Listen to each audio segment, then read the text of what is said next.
কোনো একদিন এদেশের আকাশে কালিমার পতাকা উড়বে, সেদিন সবাই খোদাই বিধান পেয়ে দুঃখ বেদনা ভুলবে। কোনো একদিন দীর্ঘ কয়েক বছর পরে চট্টগ্রামের ঐতিহাসিক প্যারেড ময়দানে কোরআনের সুললিত কণ্ঠে আপনারা কোরআনের মর্মবাণী শুনবেন। তাতে আপনারা খুশি নাকি বেজার? আজকের এই মুহূর্তে আমাদের সবচেয়ে বেশি মনে পড়ছে আমাদের আল্লামাকে, যার কোরআনের মর্মবাণীতে বাংলাদেশের প্রতিটি অঞ্চলে, প্রতিটি পথে প্রান্তরে কোরআনের বাণী তিনি ছড়িয়ে দিয়েছেন। আল্লাহ তাকে জান্নাতের সর্বোচ্চ মাকাম দান করুন, বলুন আমিন। সম্মানিত ভাই ও বোনেরা, ইসলামী শরিয়ার বিষয়ে অনেক লম্বা কথা আছে। সহজ কথা, ইসলামী শরিয়ার নীতি এবং পদ্ধতির কথা আমাকে বলা হয়েছে। তবে শুরুতে আমরা একটা কথা বলতে চাই, ইসলামী শরিয়ার নীতি এবং পদ্ধতির কথা যদি আসে, সবার আগে যে কথাটি আসে, ইসলামী শরিয়া কেন আমরা বাস্তবায়ন করতে চাইব, সবার আগে একটি কথা আসে, ইসলামী শরিয়ার বাস্তবায়নের প্রয়োজনীয়তা কতটুকু। আমরা যদি মুসলিম হয়ে থাকি, আমরা যদি ইমানদার হয়ে থাকি, একজন ইমানদার আল্লাহর পক্ষ থেকে যে বাণী এসেছে, রাসূল আরবি সাল্লাল্লাহু আলাইহি ওয়াসাল্লামের জীবনের মাধ্যমে ইসলামের যেই চরিত্র আমাদেরকে উপস্থাপন করে গিয়েছেন, সেটাকে অস্বীকার করার কোনো সুযোগ আছে? কোনো সুযোগ নাই। এই জন্য ইসলাম পরিপূর্ণ জীবন ব্যবস্থা, মোকাম্মাল নিজামে হায়াত। সেজন্য এটি আমাদের জীবন ব্যবস্থায়, আমাদের জীবন ব্যবস্থার মূলধারায় উপস্থাপন করা, সেটিকে মূলধারায় সংযুক্ত করা, এটা আমার ঈমানি দায়িত্ব, একজন মুমিন হিসেবে দায়িত্ব, একজন মুসলিম হিসেবে দায়িত্ব। সেজন্য শরিয়া আমাকে গ্রহণ করতে হবে। একজন মুমিনের শরিয়ার বিকল্প কোনো জীবন পদ্ধতি সে গ্রহণ করতে পারে না, এটি আল্লাহ সুবহানাহু ওয়া তাআলা বলেছেন। কারণ শরিয়া আমাদের জন্য পরিপূর্ণতা দিয়েছেন কে? এই জন্য আল্লাহ বলেন, আল-ইয়াউমা আকমালতু লাকুম দীনাকুম ওয়া আতমামতু আলাইকুম নি'মাতি ওয়া রাদিতু লাকুমুল ইসলাম দীনা। ও মানুষেরা শোনো, পৃথিবীর কোনো মন্ত্রতন্ত্র তোমাদের প্রয়োজন নাই।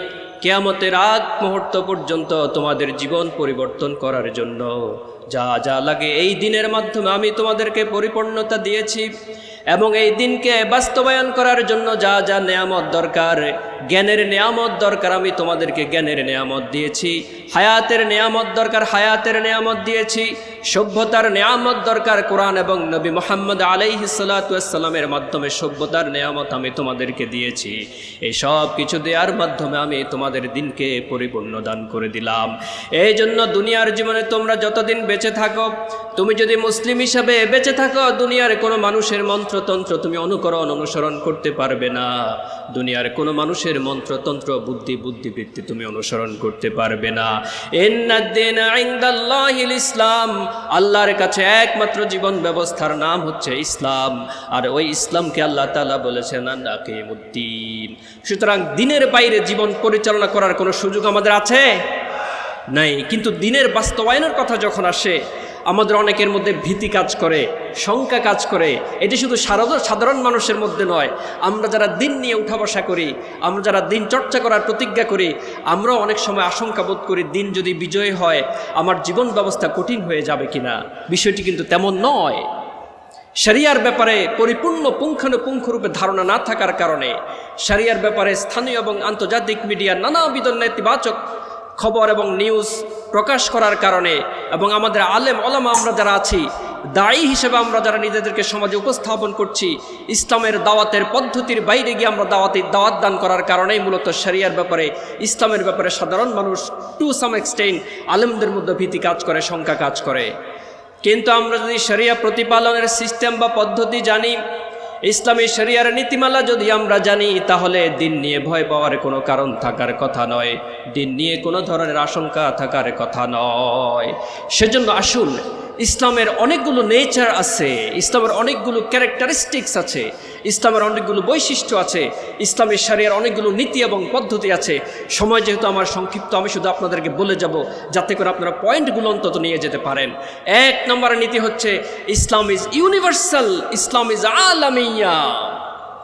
ইসলাম পৃথিবীর সমস্ত মানুষের জন্য, এটা ইসলামের অনন্য চরিত্র। ইসলাম পৃথিবীর সমস্ত যাবতীয় সৃষ্টিজীবের জন্য এটি ইসলামের চরিত্র।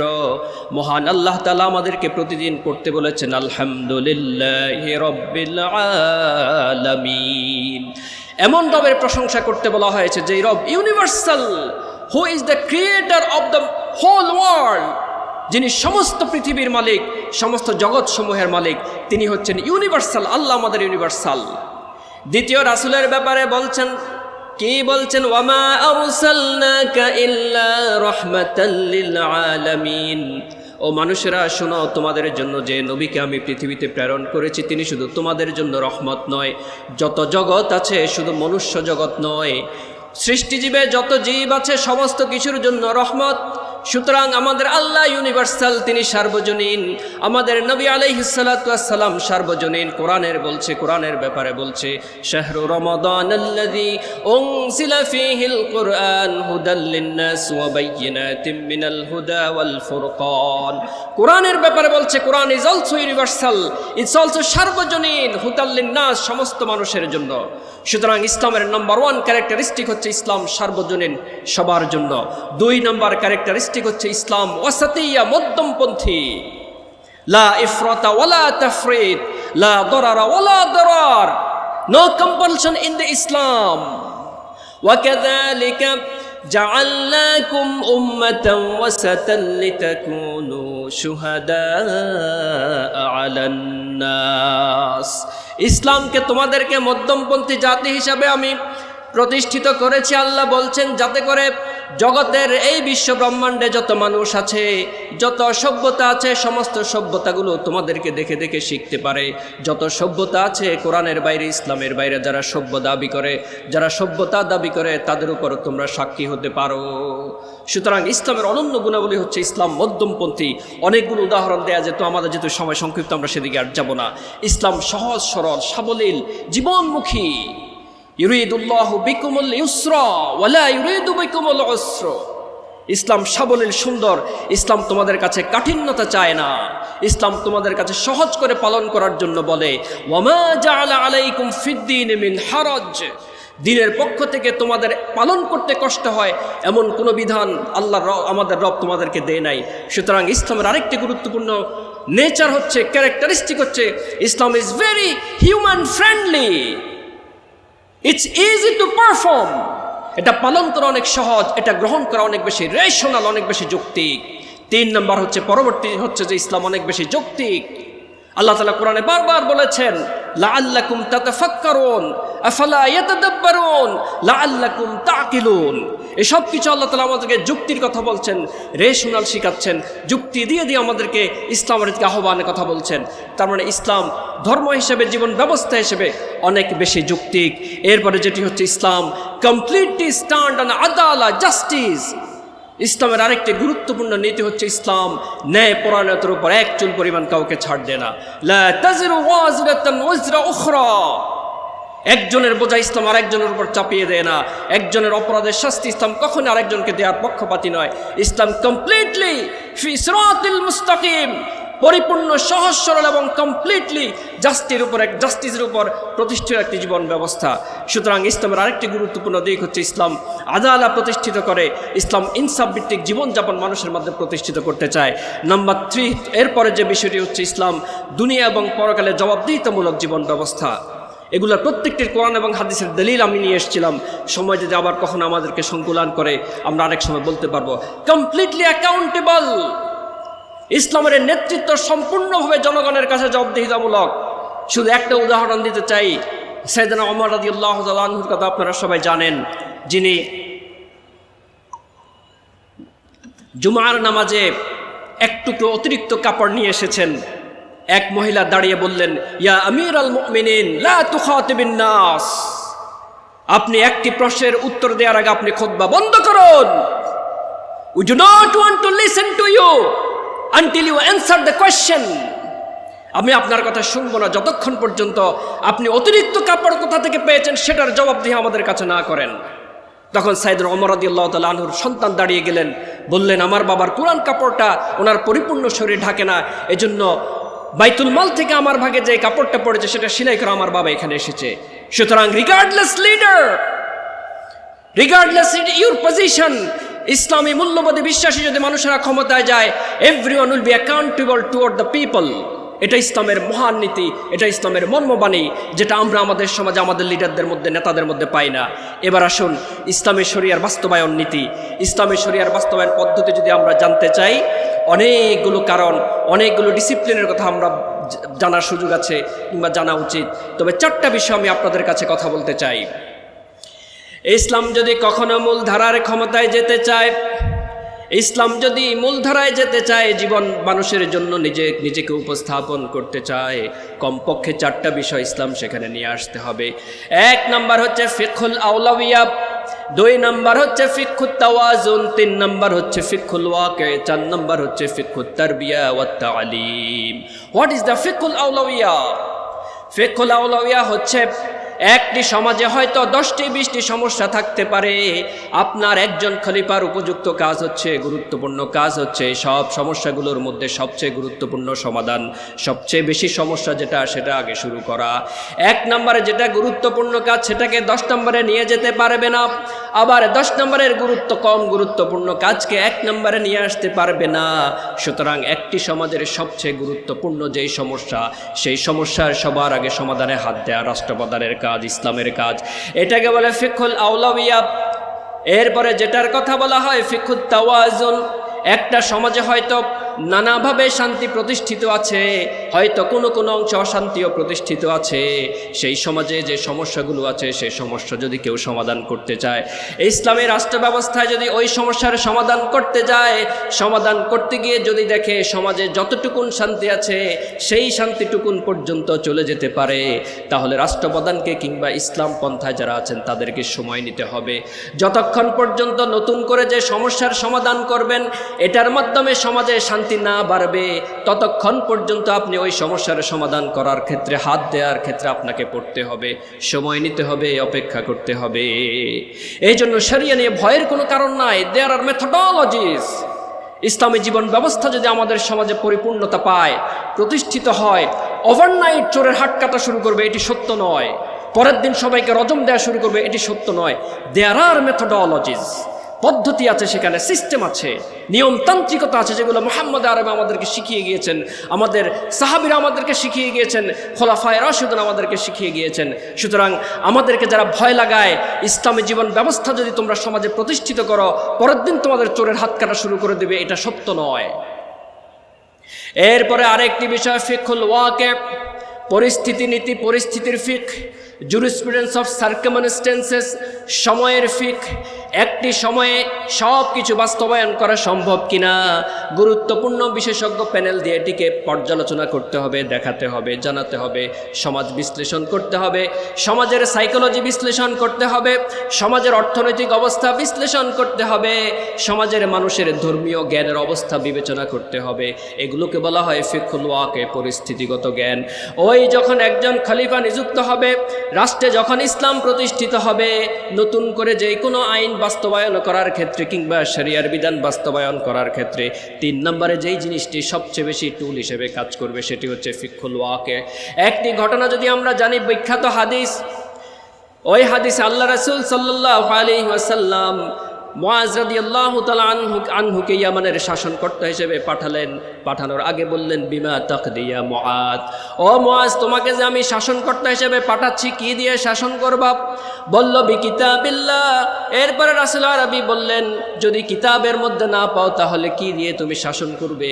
বলল, বিসুন্নতে রাসূলিল্লাহি সাল্লাল্লাহু আলাইহি ওয়াসাল্লাম। তারপর প্রশ্ন করা হলো, ও মুআজ তুমি যদি কিতাবে না পাও তুমি যদি আমার সুন্নাতে না পাও তাহলে কিভাবে তুমি সেখানে মানুষের মধ্যে সমাধান দিবে? সাইয়েদনা মুআজ রাদিয়াল্লাহু তাআলা আনহু জবাব দিলেন, পরিস্থিতির বিবেচনা করে আজতাহিদু বিরাই, আমি আমার বিবেক দিয়ে পরিস্থিতি বিবেচনা করে সেখানে কি দিব? সমাধান দিব। রাসূল আরবি সাল্লাল্লাহু আলাইহি ওয়াসাল্লাম মুআজের বুকে থাপ্পড় দিয়ে বললেন, আলহামদুলিল্লাহিল্লাযী ওয়াফাকা রাসূলিল্লাহ, ও আল্লাহ আপনার শুকরিয়া, আপনি যে আল্লাহর রাসূলকে আপনি তৌফিক দিয়েছেন ইজতিহাদ করার, পরিস্থিতি বুঝে কি দেয়ার, ফতোয়া দেয়ার। এই জন্য রাষ্ট্র ক্ষমতায় যখন ইসলাম যাবে, জেনারেলি কোনো ফতোয়া জারি করার আগে ফিকহুল ওয়াকির ভিত্তিতে ফতোয়া জারি করবে, যে এই ফতোয়া জারি করলে যদি সমাজে বিশৃঙ্খলা তৈরি হয়, সমাজে আরও অশান্তি তৈরি হয়, সেখানে তারা সময় নিতে হবে। 4 নম্বরের যে পদ্ধতি সেটি কি? ফিকহু তালিম ওয়া তারবিয়া। আপনি হয়তো একটা বিষয় সমাজে প্রতিষ্ঠিত করতে চান, আপনি হয়তো একটা বিষয় সমাজের মানুষকে জানাতে চান, তাহলে আপনি অবশ্যই মানুষকে জানাতে হবে। কোনো একটি বিধান যদি আপনি সমাজে বাস্তবায়ন করতে চান, সেই বিধানের উপকারিতা কি, সেই বিধান পালন না করলে জনপদের কি ক্ষতি হবে, সেই বিধানটি বাস্তবায়ন করলে জনপদের কি উপকার হবে, পুঙ্খানুপুঙ্খরূপে সব কিছু জনগণকে জানাতে হবে, তাদেরকে ট্রেনিং দিতে হবে, তাদেরকে তারবিয়া দিতে হবে, তাদেরকে তালিম শিক্ষা দিতে হবে। জনগণকে শিক্ষা দেওয়ার মাধ্যমে ইসলাম বাস্তবায়িত হবে, ইসলাম প্রতিষ্ঠিত হবে। অনেকগুলো মেথড আছে, সময়ের সংক্ষিপ্ততার কারণে আমি 4টা মেথড শুধু আপনাদেরকে বললাম। আমার আলোচনা একেবারে শেষের দিকে আমি একটি কথা বলতে চাই, এই 4টা নীতি যদি আমাদের সমাজে ইসলামপন্থীরা যদি ক্ষমতায় যায়, ইসলাম যদি মূলধারার ক্ষমতায় যায়, এই 4টা নীতি যদি আমরা অবলম্বন করতে পারি, আমাদের সমাজে শান্তির সমাজ প্রতিষ্ঠিত হবে। ঠিক কিনা বলুন? সম্মানিত ভাইয়েরা, নারী অধিকার নিয়ে আমি একটু কথা বলতে চেয়েছিলাম, যেহেতু আমাদের সময় সংক্ষিপ্ত। উদাহরণ হিসেবে চোরের শাস্তির উদাহরণ হিসেবে একটু কথা বলতে চেয়েছিলাম, সেটিও আমার সময় হবে না। তবে আমি একটা লাস্ট যে কথাটা বলতে চাই, ইসলামী জীবন ব্যবস্থা বাস্তবায়নের ক্ষেত্রে আরও 4টা বিধান আমাদের কাছে আছে। 1, তাওয়ীজ, মোরাল কাউন্সেলিং। মানুষদেরকে যখন আপনি কোনো কিছু অন্যায় পাবেন, অন্যায় অবস্থায় দেখবেন, তাকে আপনি সরাসরি আঘাত করবেন না, তাকে আপনি সরাসরি সেখানে প্রতিহত করতে যাবেন না। এটার methodology is number 1, it's call তাওয়ীজ, মোরাল কাউন্সেলিং। আপনি মানুষদেরকে এডুকেট করতে হবে, আপনি মানুষদেরকে জানাতে হবে। সেটা কেমন? আল্লাহ রাসূল আরবিকে বলছেন, ইন্না আরসালনাকা শাহিদাও ওয়া মুবাশশিরাও ওয়া নাযীরা।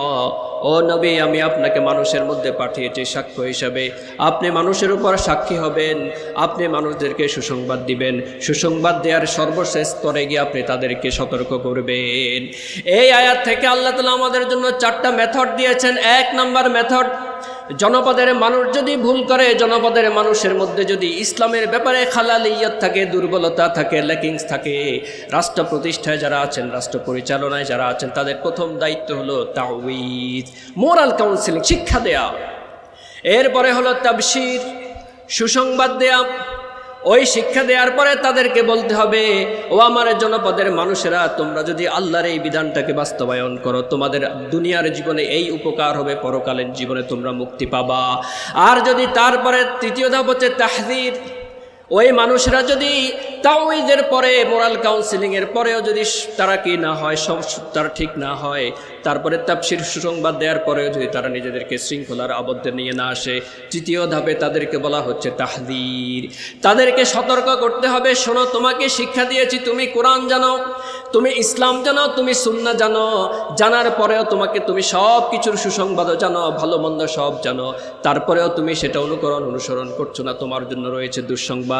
দুনিয়ার জীবনে তোমার জন্য অপমান, লাঞ্ছনা, পরকালীন জীবনে তোমার জন্য জাহান্নামের এন্ডলেস অপরাধ স্বরূপ শাস্তি রয়েছে। সেজন্য তোমাকে 3টি মেথড অবলম্বন করে আমরা তোমাকে দিন শেখানোর চেষ্টা করেছি। এই 3টি যদি প্রথম ধাপে ফেল করে, তারপরে 4র্থ নাম্বার হচ্ছে তাআযীব, আযাব দেয়া, শাস্তি দেয়া।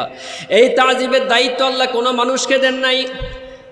মানুষ যাতে ভুল করে দুর্বলতার বশবর্তী হয়ে শরীয়তের কোনো আইন বাস্তবায়ন করতে গিয়ে, শাস্তি বাস্তবায়ন করতে গিয়ে অন্যের উপর সীমা লঙ্ঘন না করে। এই জন্য শরিয়ার যত শাস্তি আছে সব শাস্তির সীমাবদ্ধতা আল্লাহ নিজের হাতে রেখে দিয়েছেন। তবে ক্ষেত্র বিশেষ সেই শাস্তি বাস্তবায়ন করার জন্য আল্লাহ তার খলিফাকে দায়িত্ব দিয়েছেন।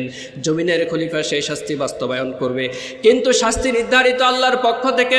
সুতরাং আমার 3টি কাজ একজন জনপদের নেতা হিসাবে, আমার 3টি কাজ একজন জনগণের নেতা হিসাবে, ইসলামের খলিফা হিসাবে। 1 নম্বর কাজ হচ্ছে তাওয়ীজ, মানুষদেরকে শিক্ষা দেয়া। 2 নম্বর কাজ তাফসীর, মানুষদেরকে সুসংবাদ দেয়া। 3 নম্বর কাজ তাহযীর, মানুষদেরকে সতর্ক করা। 4 নম্বর কাজ তা'দীব, সেটি রাষ্ট্র প্রদান করবে, রাষ্ট্র করবে। কোনো ব্যক্তিকে ইসলামের শাস্তি দিতে পারবে না, পারে না।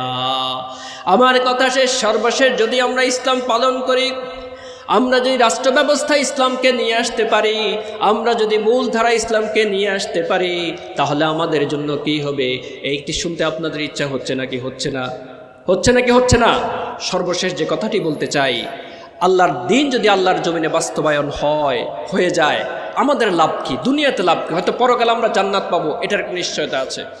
দুনিয়াতে আমাদের লাভ আছে নাকি নাই? আছে। আল্লাহ বলছেন, ওয়ালাউ আন্না أهل القرى آمنوا واتقوا لفتحنا عليهم بركات من السماء والأرض ولكن كذبوا فأخذناهم بما كانوا يكسبون আফসোস জনপদের মানুষদের জন্য আফসোস। ওই মানুষগুলো যদি তাকওয়ার পথ অবলম্বন করত, ওই মানুষগুলো যদি নিজের জীবনকে ইসলামের ধাঁচে সাজিয়ে নিত, ওই মানুষগুলো যদি তাদের জীবনের সিদ্ধান্ত গ্রহণ করার ক্ষেত্রে সবার আগে ইসলামকে গ্রহণ করত, সমাজ ব্যবস্থায়, ব্যক্তিগত জীবন পরিচালনায়, রাষ্ট্রীয় জীবন পরিচালনায় যদি ইসলামকে তারা রাষ্ট্রীয়ভাবে গ্রহণ করত, আমি তাহলে কি করতাম? তাদের জন্য আসমান এবং জমিনের সমস্ত বারাকার দরজাগুলো উন্মুক্ত করে দিতাম। সুবহানাল্লাহ বলবেন না? ওয়ালাকিন কাযযাবু, কিন্তু আফসোস, মানুষ তো আমার দিনকে মিথ্যারোপ করেছে, মানুষ তো ধর্ম নিরপেক্ষতাকে গ্রহণ করেছে, মানুষ পুঁজিবাদকে গ্রহণ করেছে, মানুষ ব্যক্তির জীবন ব্যবস্থাকে গ্রহণ করেছে, অমুকের চিন্তাকে জীবনের আদর্শ হিসেবে গ্রহণ করে নিয়েছে। এই নেয়ার মাধ্যমে সে আমার দিনকে অস্বীকার করেছে। দুনিয়ার জীবনে তুমি যেহেতু আমার দিনকে অস্বীকার করেছ, পরকালীন জীবনে যেই কাজ করেছ, বিমা কানু ইয়াকসিবুন, যতটুকুন দুনিয়ার জীবনে ইসলামকে অস্বীকার করে এসেছ, ঠিক ততটুকুন শাস্তি তোমার জন্য পরকালের জিন্দেগিতে রয়েছে। তাহলে ইসলাম যদি প্রতিষ্ঠিত হয়, রাষ্ট্র ব্যবস্থা যদি শরিয়া আসে, তাহলে আসমান এবং জমিনের অবারিত বারাকার দরজা খুলে দিবেন কে? আমরা কি সেটা চাই নাকি চাই না? আমরা কি সেটা চাই নাকি চাই না? লিল্লাহে তাকবীর, লিল্লাহে তাকবীর। আগামীর দিনে যদি ইসলাম প্রতিষ্ঠার সংগ্রামে আমার নিজেকে প্রয়োজন হয় রক্ত দেওয়ার জন্য, কে কে প্রস্তুত আছে? হাত তুলে আল্লাহু আকবার বলো।